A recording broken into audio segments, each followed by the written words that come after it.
The moon landing looks impossible, not because it was fake, but because it demanded perfection from technology that barely existed. When you understand what actually had to go right, the real mystery isn't whether we went to the moon, it's how we survived it. Before we dive into this topic, make sure to subscribe and comment where in the world you're watching from. When people say the moon landing looks impossible, they're not wrong. They're just usually pointing that disbelief in the wrong direction. Because when you strip away the flags, the speeches, and the grainy black and white footage, what remains is a technical achievement so extreme that it still feels unreal more than half a century later. Not fake, unreal. Think about the context. In 1969, humanity was still figuring out how to keep people alive in space for more than a few days. The first human spaceflight had happened less than a decade earlier. Computers filled entire rooms and had less processing power than a modern wristwatch. Rockets exploded regularly. Engineers were inventing solutions on the fly, sometimes literally days before launch. And yet somehow we decided not just to orbit Earth, but to send humans 250,000 miles away, land them on another world, and bring them back alive. At first glance, it borders on absurd. The moon is not close, it's far enough that communication has a noticeable delay. Once the astronauts left Earth orbit, there was no rescue, no backup, no margin for error. A single failure,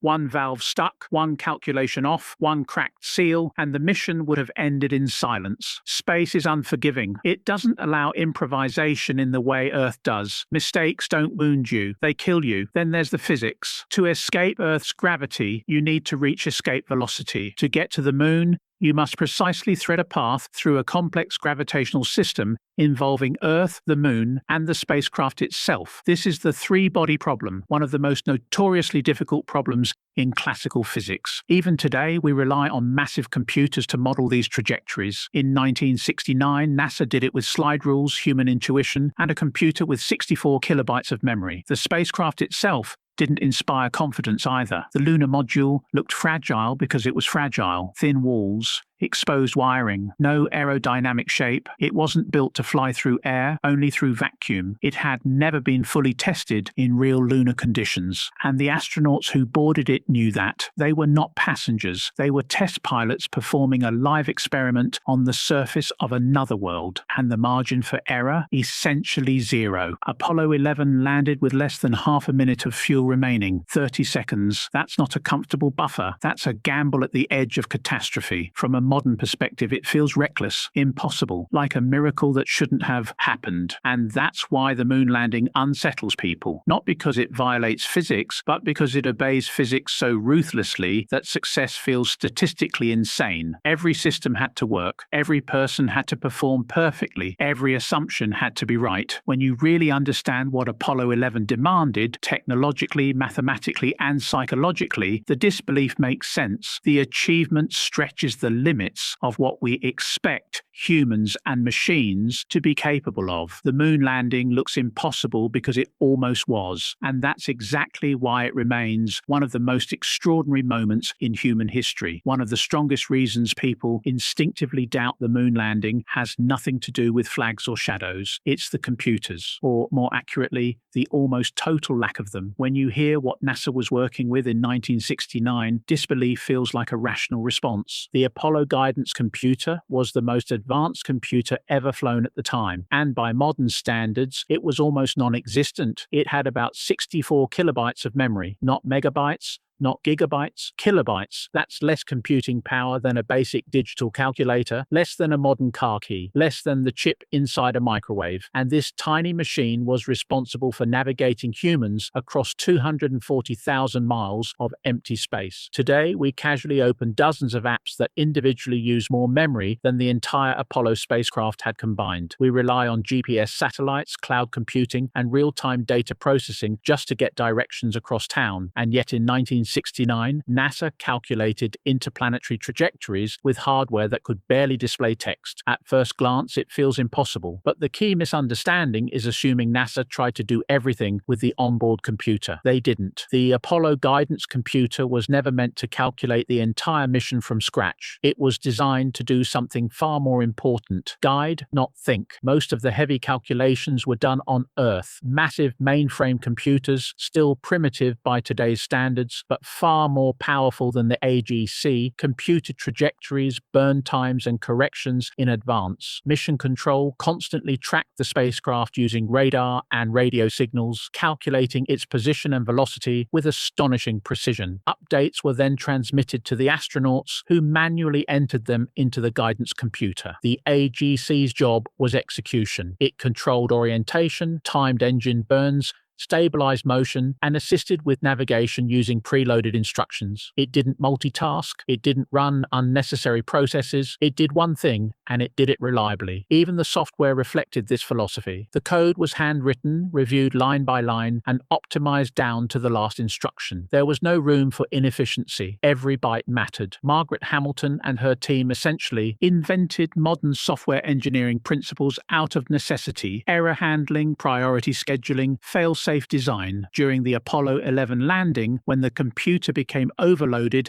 and began throwing alarms, it didn't crash. It discarded low-priority tasks and kept running the critical ones. That decision may have saved the mission. Navigation itself wasn't purely digital either. The astronauts used a sextant to measure angles between stars, Earth, and the Moon, cross-checking their position manually. Ancient navigation techniques blended seamlessly with cutting-edge technology. If the computer failed completely, they still had ways to find their way home. That's what makes Apollo so unsettling to modern minds. We equate intelligence with computing power. Apollo proves that intelligence was distributed between humans, machines, and ground control, each doing exactly what they were best at. NASA didn't beat the odds by overpowering the problem with technology. They beat it by simplifying, specializing, and trusting human judgment. The computers were weak, that's true, and yet they were strong enough because they were never asked to be more than they needed to be, and somehow that was enough to reach the moon. If there is one topic that truly makes the moon landing feel impossible, it's radiation. Not shadows, not cameras. Radiation. Space is not empty in the comforting sense. It is saturated with invisible, high-energy particles moving at near light speed, cosmic rays from distant supernova, charged particles from the sun, and trapped radiation swirling around Earth itself. And humans are not built for that environment. Surrounding our planet are the Van Allen radiation belts, discovered only a decade before Apollo. These belts are regions where Earth's magnetic field traps enormous numbers of high-energy protons and electrons. In some areas, radiation levels are lethal. Prolonged exposure would damage DNA, destroy cells, and significantly increase cancer risk. So the question seems obvious. How did astronauts pass through this without dying? At first glance, it sounds like a deal-breaker. The Apollo spacecraft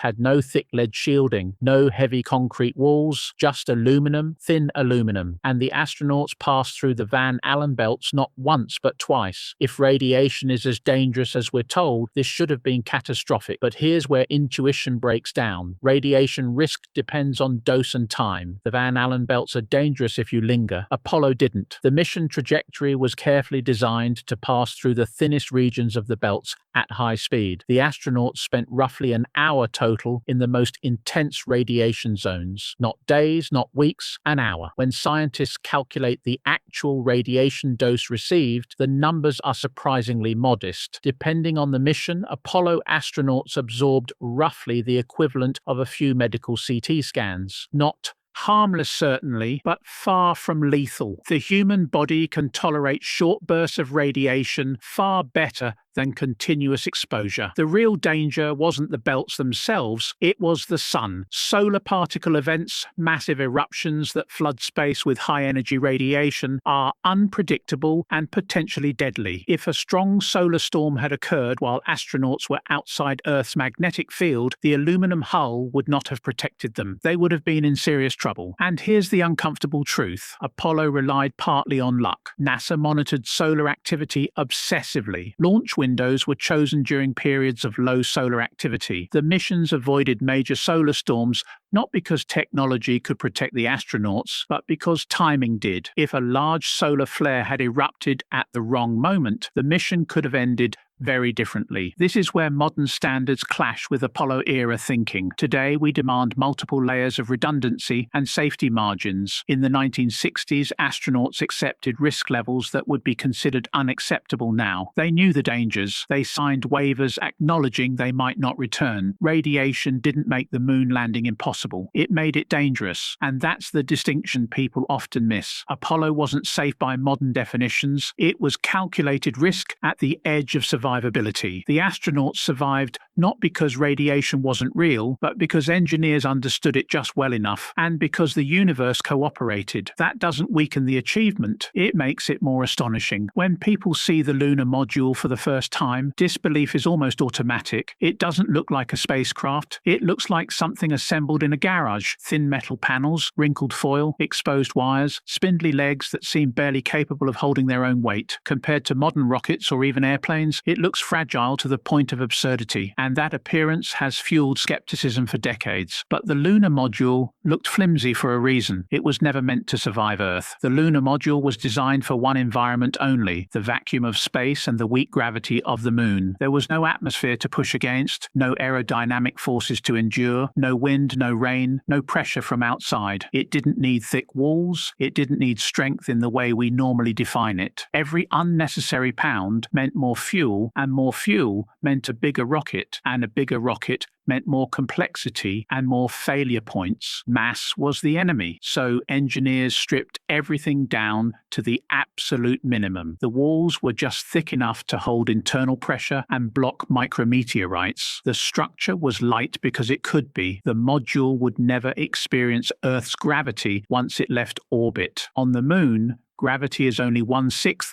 of what we feel here. That flimsy-looking frame was more than sufficient. Even the materials reflected this philosophy. The foil-like covering wasn't decoration, it was insulation, protecting against extreme temperature swings between sunlight and shadow. The exposed wiring wasn't sloppy engineering, it was intentional accessibility and weight reduction. The legs weren't built to look sturdy, they were built to absorb impact and keep the craft upright on unknown terrain. And then there's the engine. The descent engine had to be throttleable, reliable, and lightweight. It had never been tested in actual lunar conditions, not once. When Armstrong and Aldrin began their descent, they were flying something that had only been tested in simulations and vacuum chambers. No full-scale test landing had ever been performed. From a modern engineering standpoint, that's almost unthinkable. And yet it worked because the lunar module was not over-engineered, it was purpose-built. It did exactly what it needed to do and nothing more. That simplicity reduced failure modes. Fewer systems meant fewer things that could go wrong. Redundancy existed where it mattered, not everywhere. The lunar module also didn't need to come home. That's a crucial detail people often forget. Half of it, the descent stage, was abandoned on the moon. Only the ascent stage had to lift off and rendezvous with the command module. That allowed engineers to make trade-offs that would be unacceptable in a reusable or atmospheric vehicle. The result was something that looks wrong to our instincts, but perfect to physics. The lunar module wasn't fragile in context. It was efficient, and that efficiency is why it succeeded. When you understand the environment it was designed for, the lunar module stops looking like evidence of a hoax and starts looking like one of the boldest examples of engineering restraint in history. It wasn't built to impress, it was built to work, and against all odds, it did. Apollo 11 did not succeed because everything went smoothly. It succeeded because disaster was avoided by the smallest margin imaginable. When people say the moon landing looks impossible, this is usually the moment they're reacting to, because if things had gone wrong even slightly differently, history would remember Apollo 11 as a tragedy, not a triumph. As the lunar module Eagle began its descent, nothing felt routine. Almost immediately, the onboard computer started throwing alarms. Program alarms, 1201, 1202, codes that hadn't been rehearsed in this exact context. Mission control froze. Engineers scrambled to interpret what they meant. The computer was overloaded, processing too much data at once. In many systems, that would have meant a crash, a frozen screen, a loss of control. But the software didn't fail. It did something extraordinary. It discarded non-essential tasks and preserved the ones that mattered most, keeping the spacecraft stable and descending. That decision, made by code written years earlier, gave the astronauts a chance to continue. If the software had been slightly less intelligent, the mission would have been aborted on the spot. Then came the landing site. The computer had targeted an area that looked acceptable from orbit, but as Armstrong descended, he saw a field of boulders and craters below him. Landing there would have tipped the craft or punctured its legs. There was no time to recalculate, no time to ask mission control. Communication delays made real-time guidance impossible. So Armstrong took manual control. He flew the lunar module sideways, scanning for a safe place to land while the fuel gauge dropped with every second. The engine was burning precious propellant and there was no reserve. The mission timeline allowed almost no deviation. This was not heroic improvisation in a movie sense. It was controlled, trained decision-making under unimaginable pressure. When Eagle finally touched down, the fuel remaining was measured in seconds, not minutes, not enough for another attempt. If Armstrong had hovered just a little longer, the engine would have shut down automatically. The module would have fallen. There would have been no recovery. Mission Control knew it. Armstrong knew it. Everyone knew it. And yet, the calm voice came through, "The Eagle has landed." This is where disbelief sets in. Modern engineering avoids scenarios like this at all costs. We build safety margins on top of safety margins. Apollo had almost none. It was designed with precision, not forgiveness. The astronauts were not protected from failure. They were trusted to avoid it. That trust is what makes Apollo 11 feel unreal. There was no backup lunar module, no rescue mission, no way to bring Armstrong and Aldrin home if something went wrong on the surface. The plan, if they were stranded, was to leave them there. Nixon even had a speech prepared in case of that outcome. Landing with seconds of fuel left doesn't make the mission look fake. It makes it terrifyingly real. It reveals just how close the line between success and disaster truly was. Apollo 11 wasn't inevitable. It was a narrow escape from failure, executed perfectly once, and never repeated under the same conditions again. And that's why it still feels impossible. Few things fuel skepticism more than the photographs. They're sharp, well composed, properly exposed, iconic, and that's exactly why people doubt them. When you imagine astronauts in bulky suits, thick gloves, harsh sunlight, and an alien landscape, the expectation is chaos. Blurry frames, bad angles, blown out highlights. Instead, what we got looks almost professional. At first glance, that feels suspicious, but that reaction comes from misunderstanding what those cameras were and what the astronauts were trained to do. The cameras used on the moon were modified Hasselblad film cameras, stripped down to their essentials. No autofocus, no auto exposure, no moving parts that could fail. The focus was preset to what photographers call the hyperfocal distance, meaning everything from roughly a few meters to infinity would be in focus. The astronauts didn't need to adjust anything. They just pointed and shot. Exposure was also simplified. The lighting conditions on the moon are brutally consistent. There's no atmosphere, no clouds, no haze. The sun is the only light source and its brightness doesn't fluctuate. Engineers calculated the optimal exposure settings in advance and the astronauts trained with those settings until they became instinctive. This wasn't casual photography. It was rehearsed, drilled, and standardized. And yes, the astronauts couldn't look through a viewfinder. The cameras were mounted on their chests. But that doesn't mean they were shooting blindly. They practiced this exact setup on Earth for months. They learned how to frame shots by body position, by muscle memory. Just like a trained athlete doesn't need to look at their feet to run, the astronauts didn't need to see the frame to compose it. The lighting itself also confuses people. Shadows appear sharp. The foreground is often visible, even when the sun seems low. Some assume this means studio lights were used, but on the moon, shadows are sharp because there's no atmosphere to scatter light, and surfaces are visible in shadow because the lunar soil reflects sunlight efficiently. Light bounces off the ground and illuminates nearby objects naturally. No extra light source required. Then there's the film. Photographic film is sensitive to radiation, which leads some to claim the images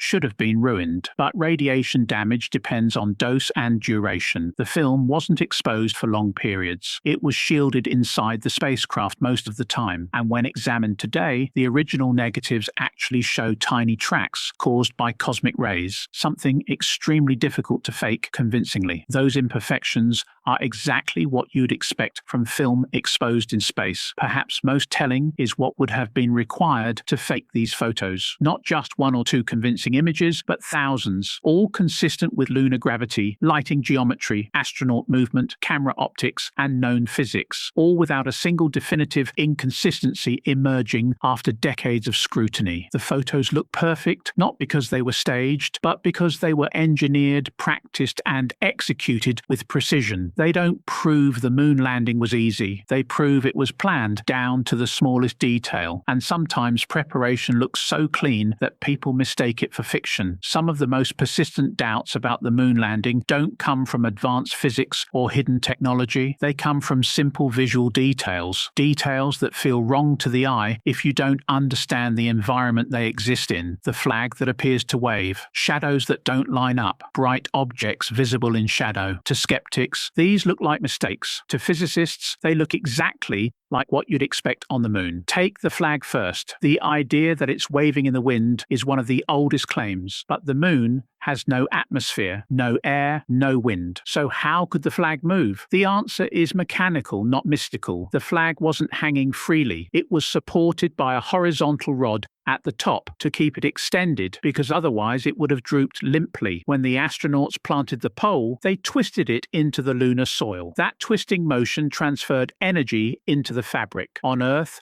air resistance would damp that motion almost instantly. On the moon, there is no air resistance, so once the flag started moving, it kept oscillating longer than our intuition expects. Watch the footage carefully and you'll notice something crucial. The flag only moves when it's being touched. Once the astronauts step away, it slowly settles and stops. That's not evidence of wind, it's evidence of a vacuum. Then there are the shadows. In some photos, shadows appear to diverge instead of running parallel. Skeptics interpret this as proof of multiple light sources like studio lamps, but this assumes flat ground and simple geometry. The moon's surface is neither. The lunar terrain is uneven, slopes, craters, ridges everywhere. When light hits uneven ground, shadows can appear to point in different directions, even with a single light source. You can test this yourself on Earth by shining a flashlight across a rough surface or observing shadows on hilly terrain at sunset. The sun hasn't multiplied, the geometry has changed. Perspective also plays a role. Parallel lines appear to converge or diverge depending on the camera angle. Railroad tracks do this all the time, and no one assumes the laws of physics are broken. The same principles apply on the moon. Another common claim is that objects in shadow are too visible. If the sun is the only light source, shouldn't shadows be pitch black? Again, this ignores physics. The lunar surface reflects sunlight efficiently. Light bounces off the ground and illuminates nearby objects from below. Astronauts in shadow are lit by reflected sunlight, not studio lights. Snow does the same thing on Earth. Stand on a bright snowfield and shadows aren't black. They're filled with reflected light. None of these explanations require special pleading. They don't ask you to just trust NASA. They rely on well-understood physics, light, motion, geometry, and vacuum behavior. The moon doesn't behave like Earth, and that's the core misunderstanding behind these myths. People expect familiar rules to apply in an unfamiliar environment. When they don't, suspicion fills the gap. But the visuals aren't wrong. Our intuitions are. Once you understand the physics, the myths collapse under their own weight. Not because they're debunked by authority, but because reality behaves exactly as it should when you know how to look at it. If there is one machine that truly feels impossible, it's the Saturn V, not the lunar module, not the computers, the rocket, a 110-meter tall tower of controlled explosions that had to work perfectly every single time or everything ended in fire. And somehow it did. From a modern engineering perspective, the reliability of the Saturn V looks almost suspicious. 13 launches, 13 successes, no catastrophic failures, no crew lost during ascent. That alone defies expectations. Even today, with advanced simulations, digital twins, and decades of experience, rockets fail. Engines explode.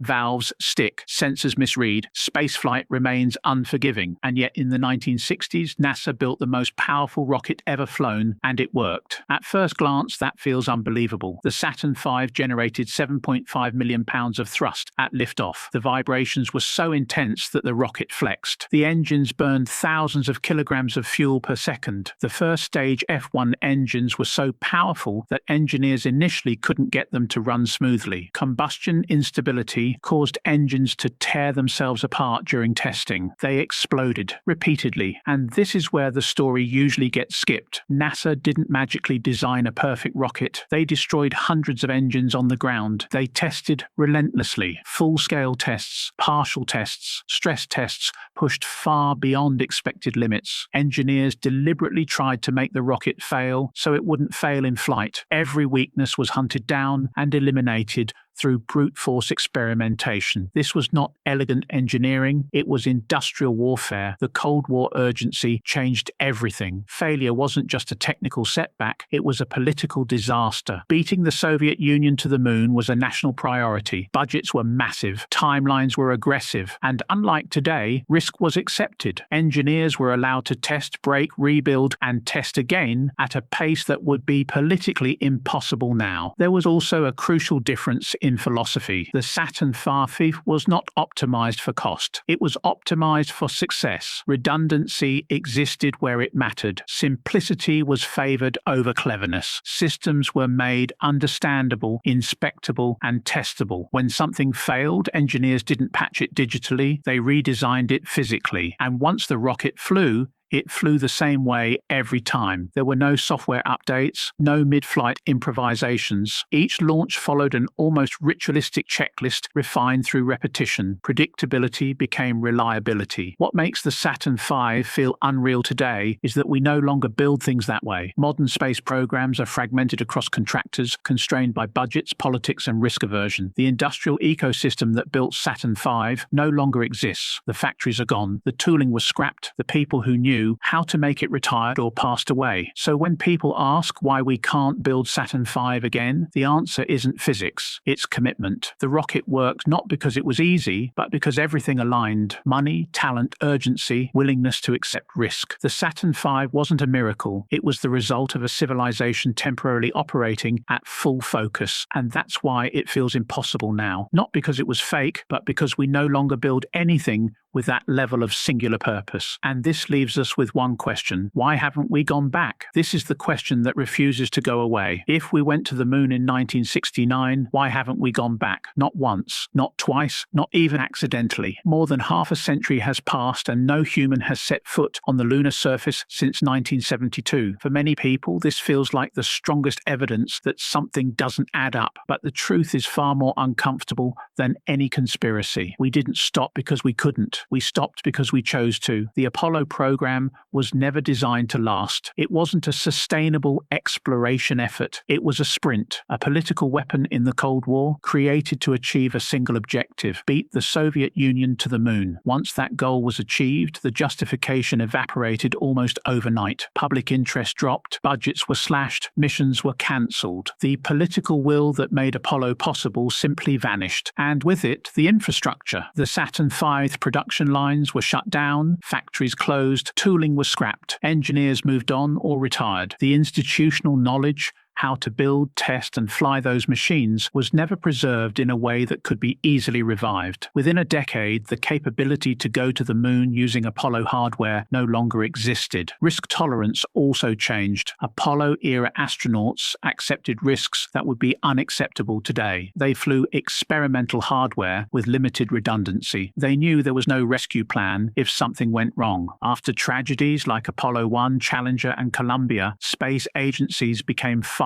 more cautious. Human life rightly took priority, but caution comes at a cost. Every additional safety layer adds complexity, time, and expense, and the moon is unforgiving. Unlike low Earth orbit, there's no quick return, no easy abort. A lunar mission is all or nothing. That level of risk is hard to justify without overwhelming motivation. In the 1960s, that motivation was geopolitical survival. Today, it's hard to generate that same urgency. There's also the question of value. Apollo brought back rocks, data, and prestige, but no immediate economic return, no colonies, no industry. When budgets tightened, the moon looked like a luxury, so we shifted focus to space stations, satellites, and robotic missions, projects with clearer returns and lower risk. The irony is that going back now is harder than it was then, not because the physics changed, but because the context did. We're rebuilding capabilities from scratch, under stricter safety standards, higher costs, and fragmented political support. We didn't lose the moon, we walked away from it. And that reality feels unsettling because it suggests something deeper, that the moon landing wasn't the beginning of an era, but a peak, a moment when everything aligned, technology, money, courage, and focus, and then drifted apart. The question isn't why we haven't gone back, it's whether we're willing to align those forces again. When people say the moon landing feels impossible, they're touching something real, but drawing the wrong conclusion from it. Apollo doesn't feel impossible because it was staged. It feels impossible because it demanded a level of precision, courage, and collective focus that humanity almost never achieves. We are uncomfortable with that truth because it suggests not deception, but loss. The moon landing violates our expectations of how progress usually works. We expect technology to improve gradually. We expect safety margins to grow. We expect mistakes to be absorbed by redundancy. Apollo did none of that. It was sharp, narrow, and unforgiving. It required thousands of systems to work correctly the first time, often with no backup. It required humans to make life or death decisions in real time, millions of miles from help. And it required an entire society to align around a single audacious goal. That alignment is what makes Apollo feel unreal today. We live in an era of incrementalism. Projects are spread across decades. Responsibility is fragmented. Risk is minimized, optimized,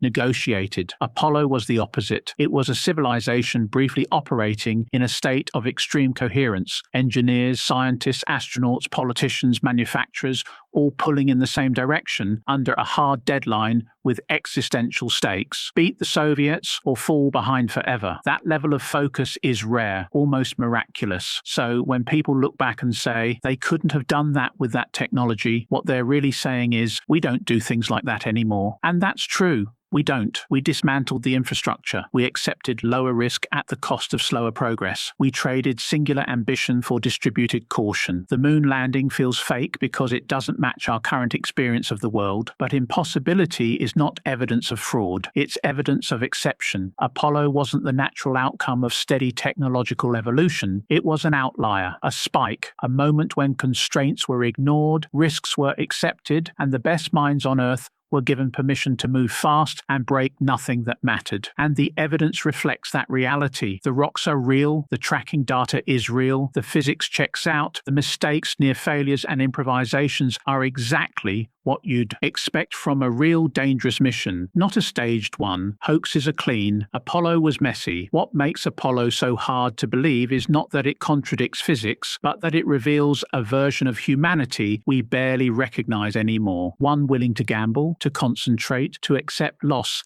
as a possibility in pursuit of something greater. The moon landing wasn't impossible, it was improbable. And there's a crucial difference. Improbable things happen when conditions align perfectly, when talent meets urgency, when fear is overridden by purpose, when a species decides briefly to act as one. Apollo wasn't a trick, it was a miracle of human focus. And the real mystery isn't whether it happened, it's why we've been unable or unwilling to do something like it again. And maybe that's the real legacy of Apollo, not just that we reached the moon, but that we proved what's possible when an entire civilization commits to a single impossible goal. The moon landing doesn't ask us to believe in a hoax. It challenges us to remember what humanity can achieve when fear, doubt, and distraction fall away. If this story changed how you see the moon landing, make sure to like the video, subscribe for more deep science stories that question reality, and comment below whether you think humanity will ever reach that level of focus again.